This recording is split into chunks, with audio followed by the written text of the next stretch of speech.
पंकज जी, मैं आपके पास आना चाहूँगा। थोड़ा सा ये समझाइए कि जैसे कि नैरेटिव एक मैंने सुना दिल्ली में कि दिल्ली में जो होगा सो होगा। बीजेपी की ये कोशिश है कि नई दिल्ली में अरविंद केजरीवाल को पटक लिया जाए। सबसे पहले जो बड़े चेहरे हैं वो उनको रोका जाए और अरविंद केजरीवाल को कैसे भी करके नई दिल्ली नहीं जीतने देना है। तो पूरी ताकत लगाई गई है। आपने सुना इस नैरेटिव को क्या?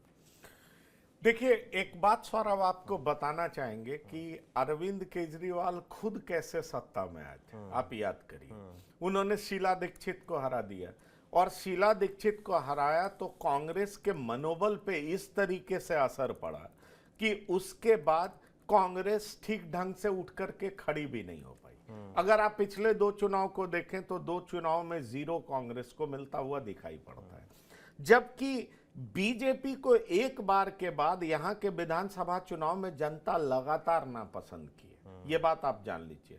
हर्षवर्धन 31 सीट ला पाए थे, जैसा कि मुझे याद आ रहा है, लेकिन फिर भी 5 सीट की कमी के बाद कांग्रेस पार्टी ने क्या किया? कांग्रेस पार्टी ने समर्थन दे दिया अरविंद केजरीवाल को। अरविंद केजरीवाल 49 दिन की सरकार चलाते हैं और उसके बाद कहते हैं कि हम कांग्रेस से जुदा हो रहे हैं, अलग हो रहे हैं। वजह यह है कि कांग्रेस हमें काम करने नहीं दे रही और फिर जनता उनको सिर आंखों पर बिठाती है। देखिए, बीजेपी इस बात को भली भांति समझती है कि अगर अरविंद केजरीवाल इस बार जीतते हैं तो वो सिर्फ दिल्ली में ही परेशान नहीं करेंगे, वो देश में घूम घूम करके बीजेपी को परेशान करेंगे। और रणनीतिक तौर पर अरविंद केजरीवाल जिस तरह का गोरिल्ला वॉर करते हैं ना, वो विपक्ष में कई नेताओं से वो आगे दिखाई पड़ते हैं। सांगठनिक तौर पर उनको मजबूत होने की जरूरत है। जैसे कांग्रेस को कोई लाख कह दे कि खत्म हो गई, लेकिन कांग्रेस का प्रेजेंस पैन इंडिया है, इस बात को जान लीजिए। इनको अभी नेशनल स्टेटस मिला है, पर अभी हर जगह पार्टी को खड़ा करना एक बड़ी चुनौती है। बीजेपी को लगता है कि अरविंद केजरीवाल को हरा दो तो आम आदमी पार्टी का मनोबल खत्म हो जाएगा, और मनोबल खत्म हो जाएगा तो इसका असर पंजाब में भी पड़ेगा।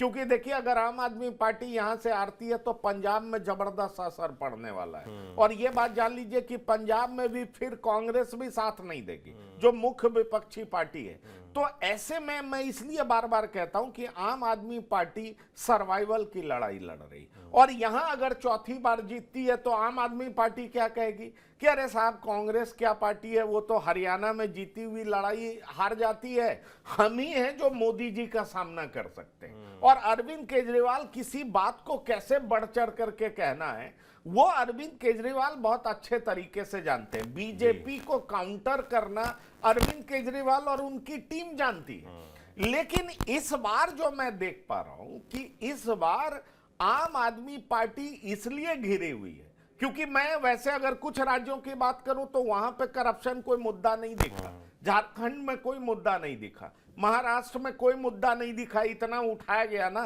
कि अरे प्रधानमंत्री जी अजीत पवार को साथ ले आए, 70,000 करोड़ का मामला था और इनके साथ आए तो सब ठीक हो गया। छगन भुजबल का मामला सब ठीक हो गया। हेमंत सोरेन आप देखिए किस तरीके से जीत करके आए हैं।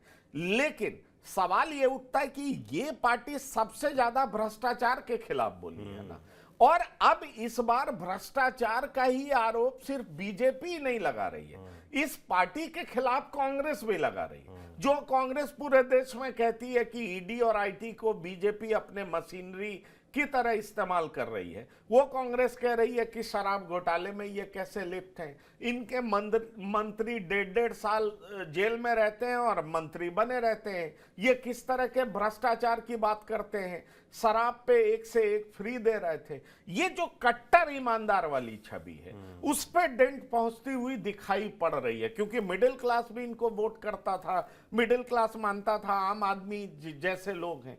इसलिए मैं आपको कह रहा हूं कि खुद आम आदमी पार्टी जो कहती थी 70 पे जीत रहे हैं, 62 पे जीत रहे हैं, 65 पे जीत रहे हैं, अब खुद कह रही है 55 पे जीत रहे हैं। तो ये इसलिए मैं आपसे कह रहा हूं कि आम आदमी पार्टी के फोटे पे ही हमला हुआ है, उसके सबसे बड़े शस्त्र का इस्तेमाल जैसे आम आदमी पार्टी करती थी वो इस बार नहीं कर पा रही है। लेकिन फिर भी आम आदमी पार्टी की बहुत बड़ी स्ट्रेंथ झुग्गियों में रहने वाले लोग हैं, रोजमर्रा की जिंदगी में पैसा कमा करके जीने वाले लोग हैं। उनको आम आदमी पार्टी फ्री बिजली, फ्री पानी देती है। अगर आम आदमी पार्टी मुफ्त में कुछ देने की बात करती है तो सबसे ज्यादा भरोसा अभी भी उन लोगों को इन्हीं पर है। ऐसे में सवाल उठता है, मतलब आम आदमी पार्टी पर है, ऐसे में बड़ा सवाल उठता है कि अगर मिडिल क्लास वाकई कुछ और सोच रहा है तो निश्चित तौर पर परिणाम बदलेगा।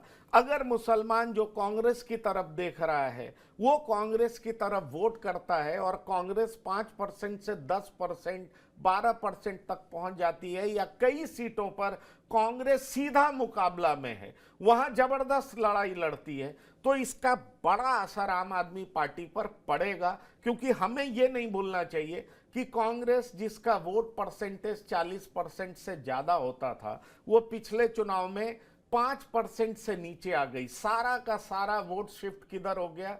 आम आदमी पार्टी के तरफ। इसलिए कांग्रेस ट्रायंगुलर लड़ाई करती है तो इसका निश्चित तौर पर नतीजे पर असर पड़ेगा और कांग्रेस कुछ सीटें जीत जाती है तो मुझे लगता है कि कांग्रेस के लिए यह बड़ी अच्छी शुरुआत होगी। क्योंकि हमें बिल्कुल यह नहीं भूलना चाहिए कि दिल्ली की जनता ने बीजेपी के विकल्प के तौर पर कांग्रेस को चुना, एक बार बीजेपी को चुना, उसके बाद 3 बार कांग्रेस को चुनती रही। फिर जब कांग्रेस का विकल्प चुनना हुआ तो आम आदमी पार्टी को चुना, बीजेपी को नहीं चुना। इस बात को आप जान लीजिए। तो ऐसे में गंभीर सवाल उठता है कि ट्रायंगुलर लड़ाई का फायदा क्या बीजेपी को मिल जाएगा?